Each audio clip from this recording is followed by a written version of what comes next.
नमस्कार। नमस्कार। जब मैंने इस हफ्ते के स्रोतों को पढ़ना शुरू किया तो ईमानदारी से कहूँ मेरा सिर ही घूम गया। ऐसा लगा जैसे सिर्फ 7-8 दिनों के अंदर ही पूरी दुनिया में मतलब एक तरह की उथल पुथल मच गई हो। बिल्कुल, घटनाएं ही कुछ ऐसी थीं, एक के बाद एक। वही तो, एक तरफ अमेरिका एक देश के राष्ट्रपति को किसी एक्शन फिल्म की तरह पकड़ लेता है, दूसरी तरफ ईरान में विद्रोह की आग भड़क उठती है। और उसी वक्त रूस शांति वार्ता के बीच परमाणु क्षमता वाली मिसाइलें दाग देता है। तो आज हम इन्हीं घटनाओं की गहराई में उतरने की कोशिश करेंगे।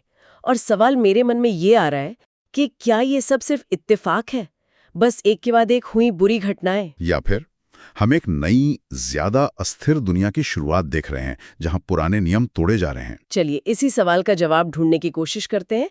कहानी की शुरुआत होती है वेनेजुएला से, जी। एक ऐसी घटना के साथ जो शायद किसी ने सोची भी नहीं थी। 3 जनवरी 2026 सुबह सुबह अमेरिकी डेल्टा फोर्स ने वेनेजुएला के राष्ट्रपति निकोलस मादुरो के घर पर छापा मारा और उन्हें और उनकी पत्नी को सोते हुए ही पकड़ लिया। हाँ, सोते हुए। ऑपरेशन का नाम भी बड़ा नाटकीय था, ऑपरेशन एब्सोल्यूट रिजॉल्व। बिल्कुल, रिपोर्ट्स तो ये भी बताती हैं कि मादुरो ने अपने स्टील के बने एक सेफ रूम तक भागने की कोशिश की, लेकिन वो कामयाब नहीं हो पाए। मतलब सब कुछ बहुत तेजी से हुआ। बहुत तेजी से, किसी को संभलने का मौका ही नहीं मिला। और फिर 2 दिन बाद मादुरो वेनेजुएला के राष्ट्रपति पैलेस में नहीं बल्कि न्यूयॉर्क के एक अदालत में थे। और उन पर आरोप ड्रग तस्करी, नार्को टेररिज्म, हाँ, और कोकेन आयात करने की साजिश के भी। यहाँ मुझे एक बात समझनी है। अमेरिका का कहना था कि ये ड्रग्स के खिलाफ एक ऑपरेशन था, लेकिन क्या ये वाकई में बस इतना ही था, या इसके पीछे तेल और राजनीति का खेल कुछ और ही चल रहा था? ये एक बहुत जरूरी सवाल है। देखिए, कागज पर तो ये नार्को टेररिज्म के खिलाफ लड़ाई थी, ठीक है, मतलब ड्रग्स के धंधे से आतंकवाद को फंड करने वालों के खिलाफ। और सच तो ये है कि मादुरो पर ये आरोप कई सालों से लग रहे थे। लेकिन सिक्के का दूसरा पहलू भी है। राष्ट्रपति ट्रंप ने मादुरो को पकड़ने के तुरंत बाद क्या कहा? उन्होंने कहा कि अमेरिका वेनेजुएला को अस्थायी रूप से चलाएगा। अच्छा। और तेल का प्रवाह सुनिश्चित करेगा।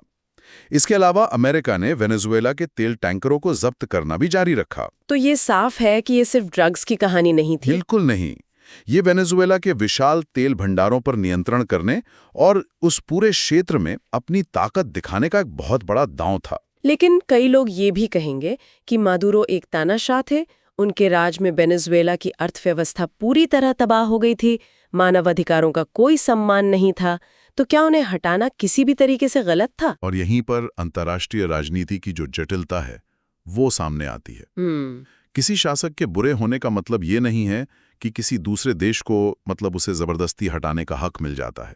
जब अमेरिका जैसी महाशक्ति इस तरह की एक तरफा कार्रवाई करती है तो ये एक संदेश देती है।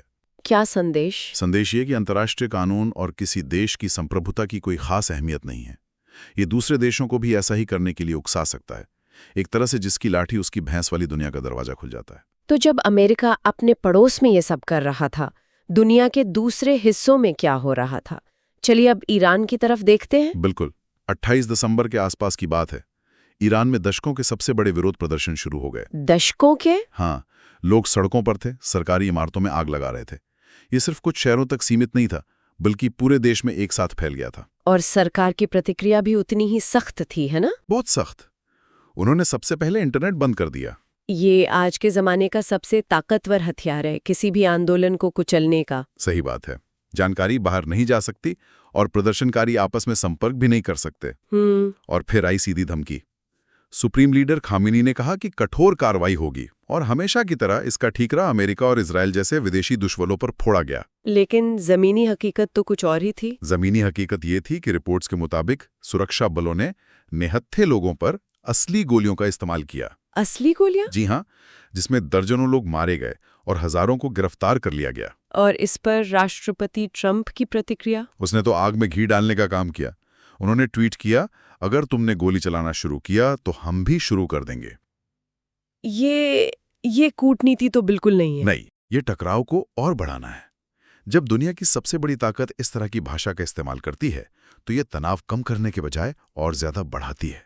शायद ईरान में चल रही इसी उथल पुथल का फायदा उठाते हुए उनके पड़ोसी सीरिया में एक पुरानी चिंगारी फिर से आग बन गई। बिल्कुल।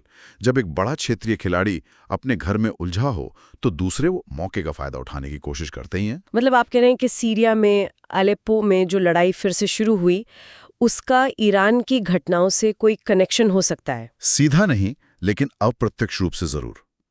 6 जनवरी को अलेप्पो में सीरियाई सरकारी बलों और कुर्द नेतृत्व वाली एसडीएफ यानी सीरियन डेमोक्रेटिक फोर्सेस के बीच भीषण लड़ाई छिड़ गई। ये तो वही एसडीएफ है जो कुछ साल पहले तक आईसिस के खिलाफ लड़ाई में अमेरिका के सबसे हम सहयोगी थे। बिल्कुल वही, और यही तो विडंबना है कि अमेरिका के पूर्व सहयोगी अब अकेले लड़ रहे हैं। हाँ, और ये लड़ाई दिसंबर 2014 में असद शासन के पतन के बाद की सबसे खतरनाक लड़ाई थी। अच्छा। सीरियाई सेना टैंकों और ड्रोन से हमला कर रही थी, जिसके कारण 1.5 लाख से ज्यादा लोगों को अपने घर छोड़ने पड़े।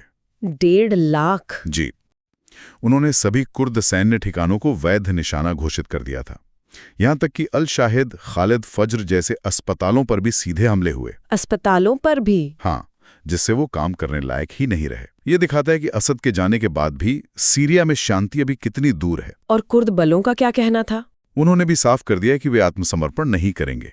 उन्होंने एक तरफा युद्ध विराम को आत्मसमर्पण का आह्वान कहकर अस्वीकार कर दिया। तो वहां एक न खत्म होने वाला संघर्ष फिर से शुरू हो गया था। अब तक हमने सिर्फ सरकारों के बड़े बड़े फैसलों, युद्धों और सत्ता के खेल की बात की है।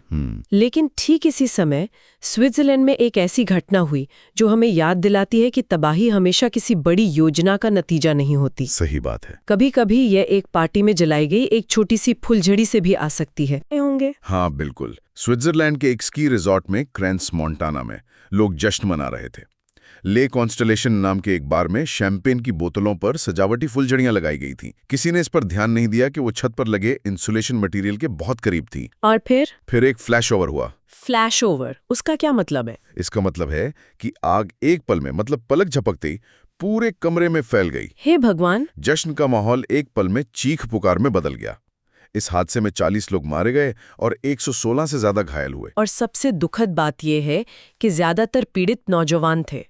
आधे तो 18 साल से भी कम उम्र के थे। हाँ, एक छोटी सी लापरवाही और इतनी बड़ी त्रासदी। ये सोचना भी कितना डरावना है। नए साल का जश्न, शैंपेन, फुलझड़ियां, ये कितनी आम सी चीजें हैं। यह घटना दिखाती है कि एक तरफ दुनिया में बड़े बड़े भू राजनीतिक खेल चल रहे हैं, लेकिन दूसरी तरफ इंसानी जिंदगी कितनी नाजुक हो सकती है। बिल्कुल। इस घटना ने पूरे यूरोप को हिला दिया था। 9 जनवरी को राष्ट्रीय शोक दिवस मनाया गया, जिसमें फ्रांस और इटली के राष्ट्रपति भी स्विस राष्ट्रपति के साथ शामिल हुए। ये एक पल था जब राजनीति शायद पीछे छूट गई और सिर्फ इंसानी दुख सामने था। सही कहा। यह विरोधाभास वाकई हैरान करने वाला है। एक तरफ एक आकस्मिक त्रासदी और दूसरी तरफ ठीक उसी समय अमेरिका में एक बहुत सोचा समझा नीतिगत फैसला लिया जा रहा था। हाँ। जो अपने आप में एक अलग तरह की उथल-पुथल लाने वाला था। आप उस कार्यकारी आदेश की बात कर रही हैं जिसके तहत अमेरिका 66 अंतर्राष्ट्रीय संगठनों से बाहर हो गया? हाँ, वही 66 संगठन, जिनमें संयुक्त राष्ट्र की 31 संस्थाएं भी शामिल थीं। जी। ये सुनने में एक बहुत बड़ा कदम लगता है, लेकिन इसका आम आदमी के लिए क्या मतलब है?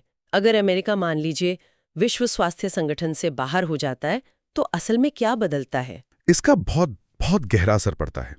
ये संगठन सिर्फ बातें करने की जगह नहीं है, ये वैश्विक सहयोग की एक तरह से मशीनरी है। अच्छा। जब अमेरिका WHO से हटता है, तो भविष्य की महामारियों से लड़ने के लिए दुनिया भर में फंडिंग और विशेषज्ञता दोनों कम हो जाती हैं।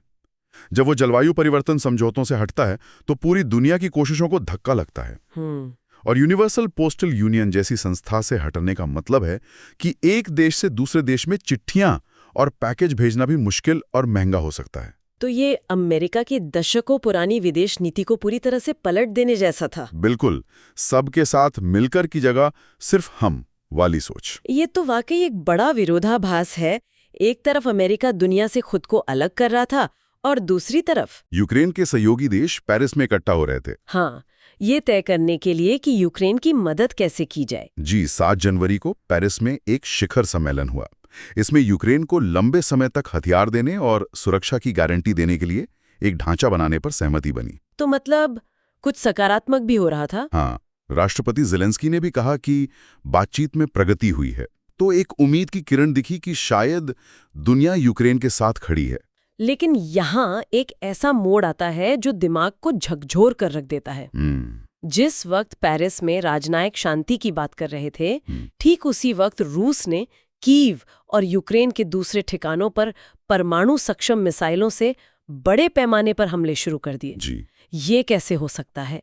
मतलब एक तरफ शांति वार्ता और दूसरी तरफ इतने खतरनाक हमले। यही आज की दुनिया की कड़वी सच्चाई है।